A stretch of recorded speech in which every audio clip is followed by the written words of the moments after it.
கடந்த ஆண்டு செப்டம்பர் 27ஆம் தேதி கரூர் வேலுசாமிபுரத்தில் மக்கள் சந்திப்பு நடைபெற்றது.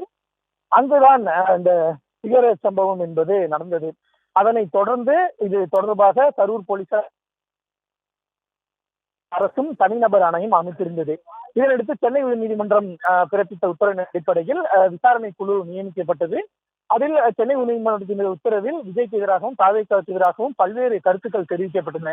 இதனை எதிர்த்து சென்னை உச்சநீதிமன்றத்தில் மேல்முறையீடு செய்யப்பட்டது. அந்த வழக்கை விசாரித்த உச்சநீதிமன்றம் உச்சநீதிமன்றத்தின் ஓய்வு பெற்ற நீதிபதி அஜய் ரஸ்தோகி தலைமையில் குழு ஒன்றை அமைத்தது. மேலும் இந்த விசாரணையை சிபிஐக்கும் மாற்றியது. இதனைத் தொடர்ந்து சிபிஐ வேலுசாமிபுரத்தில் விசாரணை நடத்தியது. அது மட்டுமில்லாமல் மாவட்ட நிர்வாகம், கரூர் மாவட்ட ஆட்சியர், எஸ்பி மற்றும் அந்த கூட்டத்திற்கு பாதுகாப்பு வழங்கிய போலீசார் மற்றும் தாவேகா நிர்வாகிகளிடம் விசாரணை நடத்தியது. கரூர் மாவட்ட செயலாளர், தாவேகாவினுடைய தலைமை கழக நிர்வாகிகளிடம் விசாரணை நடத்தியது.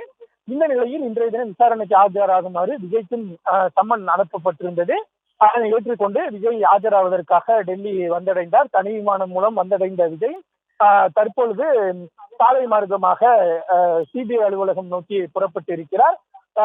4வது முனையத்திலிருந்து சிபிஐ அலுவலகம் சுமார் 20 கிலோமீட்டர் தொலைவில் அமைந்திருக்கக்கூடிய நிலையில் சாலை மார்க்கமாக விஜய் புறப்பட்டு இருக்கிறார்.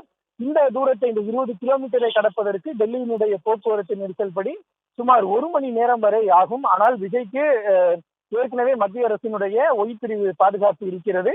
மேலும் அதன் அடிப்படையில் இன்றைய தினம் விஜய் டெல்லி போலீசாரினுடைய எஸ்கார்ட் வாகனம் மூலம் அழைத்து வரப்படுகிறார். அந்த வகையில் விஜயினுடைய வாகனம் தற்பொழுது விமான நிலையத்திலிருந்து புறப்பட்டு விஜய் சிபிஐ அலுவலகத்தை நோக்கி வந்து கொண்டிருக்கிறார். இங்கு அனைத்தும் தயார் நிலையில் இருக்கிறது. விஜய் வருகைக்காக இந்த லோதி ரோடு சிபிஓ காம்ப்ளெக்ஸ் சாலை முழுவதும் டெல்லி போலீசாரின் கட்டுப்பாட்டுக்குள் கொண்டு வரப்பட்டு இருக்கிறது. இருவழி பாதையாக இருக்கக்கூடிய இந்த சாலையில் நுழைவாயிலை ஒட்டி இருக்கக்கூடிய அந்த ஒரு பகுதி சாலை முற்றிலுமாக போக்குவரத்து நிறுத்தப்பட்டு 2 புறங்களிலும் பேரிகார்டுகள் அமைக்கப்பட்டு விஜயினுடைய வருகைக்காக தயார் நிலையில் வைக்கப்பட்டு இருக்கிறது. சாலையினுடைய மற்றொரு புறத்தில் தான் ஊடகத்தினர் கூட அனுமதிக்கப்படுகிறார்கள்.